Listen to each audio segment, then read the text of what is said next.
আর মারিয়াম সেই যাত্রা চলতি বছরের শুরুর দিকে এক শুক্রবারে কালেমায়ে শাহাদাত পাঠ করার মধ্যে দিয়ে শেষ হয়।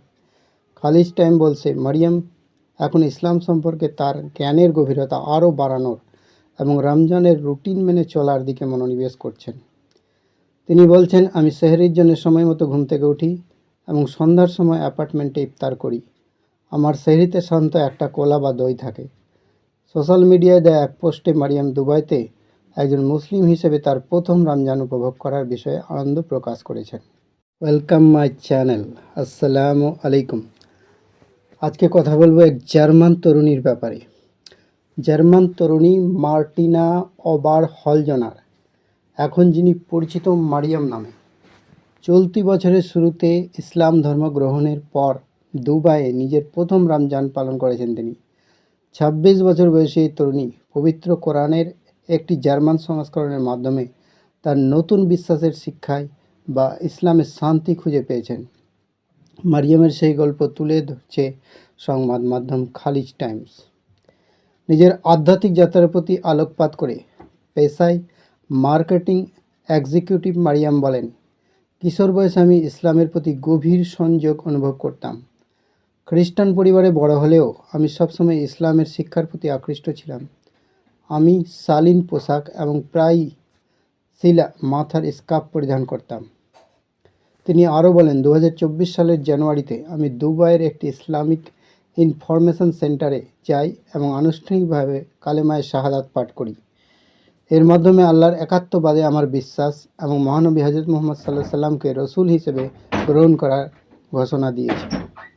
খালিজ টাইম বলছে, ইসলাম গ্রহণের দিকে মারিয়ামের যাত্রা শুরু হয়েছিল ১৪ বছর বয়সে। সে সময় তিনি প্রথম তার নিজ শহর মিউনিখের একটি মসজিদে গিয়েছিলেন।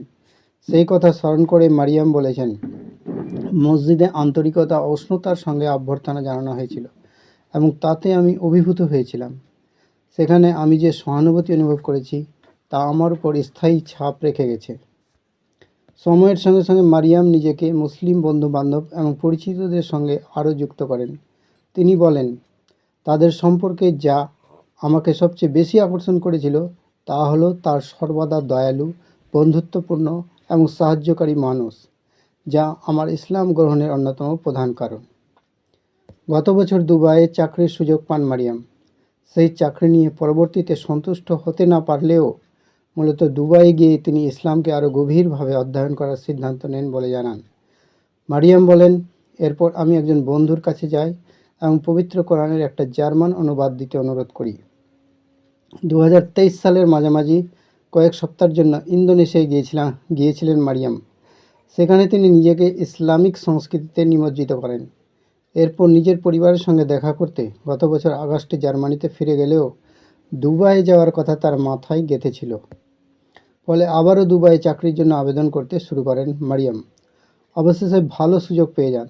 ২০২৩ সালের অক্টোবরে মারিয়াম ফের দুবাইতে চলে আসেন এবং সেখানে প্রথমবার কোরআন পড়তে শুরু করেন। সেই কথা স্মরণ করে তিনি বলেন, আমি সেই অনুভূতি প্রকাশ করতে পারবো না। মাত্র 50 পৃষ্ঠা পড়ার পরই আমি বুঝতে পারলাম আমি ইসলাম গ্রহণ করতে চাইছি। আর মারিয়াম সেই যাত্রা চলতি বছরের শুরুর দিকে এক শুক্রবারে কালেমায়ে শাহাদাত পাঠ করার মধ্যে দিয়ে শেষ হয়। খালিজ টাইম বলছে, মারিয়াম এখন ইসলাম সম্পর্কে তার জ্ঞানের গভীরতা আরও বাড়ানোর এবং রমজানের রুটিন মেনে চলার দিকে মনোনিবেশ করছেন। তিনি বলছেন, আমি সেহরির জন্য সময় মতো ঘুম থেকে উঠি এবং সন্ধ্যার সময় অ্যাপার্টমেন্টে ইফতার করি। আমার সেহরিতে শান্ত একটা কোলা বা দই থাকে। সোশ্যাল মিডিয়ায় দেয়া এক পোস্টে মারিয়াম দুবাইতে একজন মুসলিম হিসেবে তার প্রথম রমজান উপভোগ করার বিষয়ে আনন্দ প্রকাশ করেছেন। ভিডিও এ পর্যন্তই। থ্যাঙ্কস।